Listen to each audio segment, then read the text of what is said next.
All right, next game on the docket here. We got the Giants, the G-Men versus the Look Chargers. at your excitement. Woo! Look at your excitement. It's the first time I got something to be excited about this year. Jaxson Dart makes the first start, right? Here's a little stat for you. 6 QB to win his first career start versus a 3-0 or better team. Some of those names on the list: Mark Bolger, Garcia, Jeff Garcia, Brett Favre, Frank Reich, and Phil Simms. I got to ask my dad who that was. I think this is actually the Cowboys. Yeah. I feel like it was the Cowboys who we got that start You with, should but I'm know not this. sure. You should know this. I usually do know stuff like this, but I'm not 100% on this one.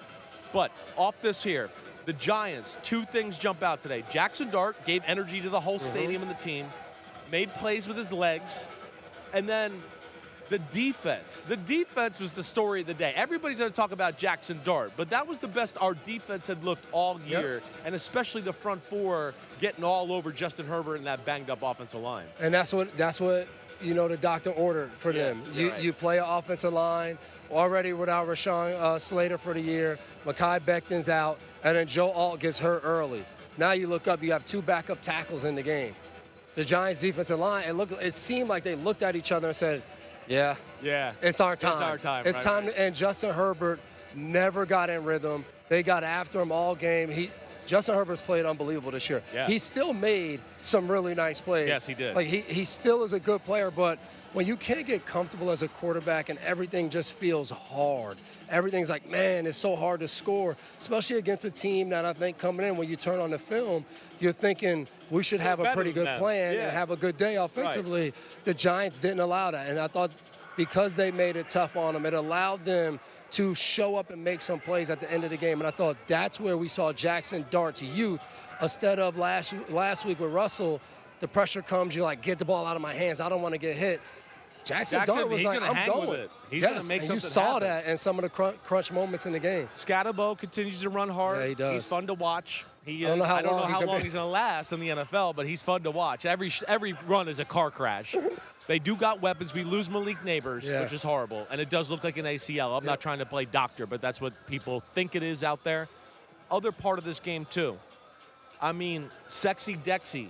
That was nice. Gets everybody off on a good note, right?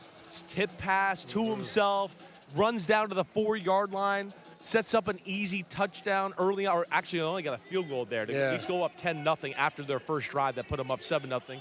And then we had an interception a little later in the game to Phillips, which was a big moment because you felt like the Chargers was trying to mount something to come back a little bit. And they called pass interference, if you remember, on the Giants, but the 2 Charger players ran into each other, which was like, open up your eyes, refs. Those are moments that certainly just showed the Chargers were not clicking on all cylinders in the pass game. We saw a few drops in the receivers today. The bright spot, Omarion Hampton. Omarion Hampton showed that he's legit today.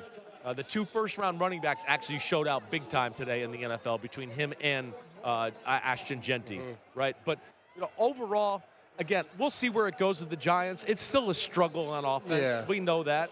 And I still like the Chargers. I think there's 2 things about the Chargers that we saw today a little bit. The O-line's going to be a concern maybe going forward.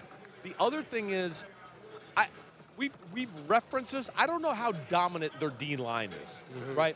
I come away from games and I just go, I don't remember anybody or moments of the game where they just took over, right? It's not that it's bad. I just don't know how good it is. I think that's one thing I question about the Chargers. And what I love about the game of football is it's all about, do you get to play the game on your terms? And I think for them and their defense, if they can play with a lead and they play from ahead, you kind of turn teams into be one-dimensional. And then you can sit in those different coverages.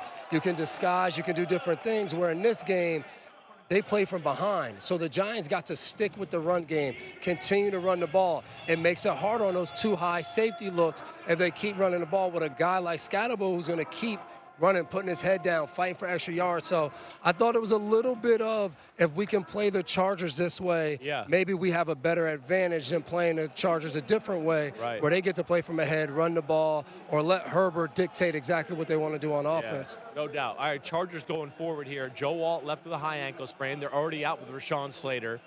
And Mekhi Becton was out too. And I think the crazy thing there is just that was supposed to be the elite part of their football team. So that's what you worry about a little. You thought they would be able to dominate up front. Now they're going to have to recalibrate.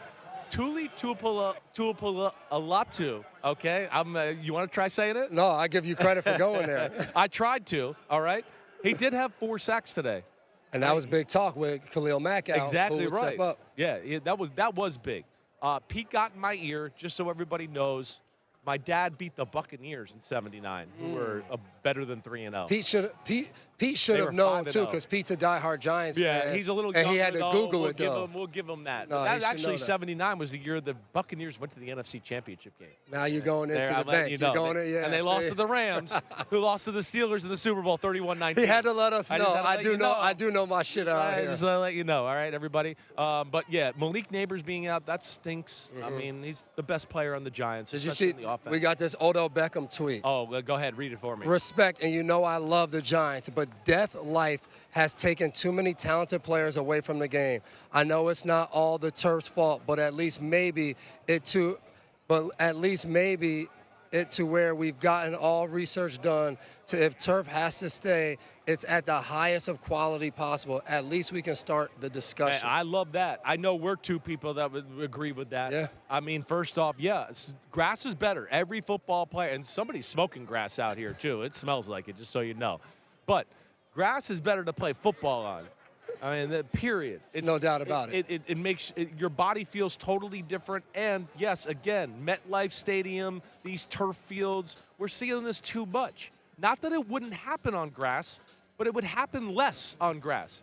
And your concussions would happen less on grass. When the head hits the ground and whiplash, it's way worse on the field turf. I don't know why it doesn't get changed. I want to get on Jerry because I want to be like, hey, Jerry, you're bringing in grass for the soccer teams when they come here. A lot of World stadiums Cup. do that. Right.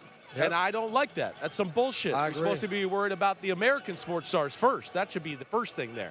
So either way, hopefully they got fixed. But Odell, we're back. We're with you on that one. We'll fight that fight for sure because Odell lost some years of his career with that. Yo, homies, it's time to watch some games. That's right. We're on to the NFL season here with Chris Simms Unbuttoned. Hit subscribe to get our weekly picks, Sunday night recaps after every game, and much, much more. Thanks for watching.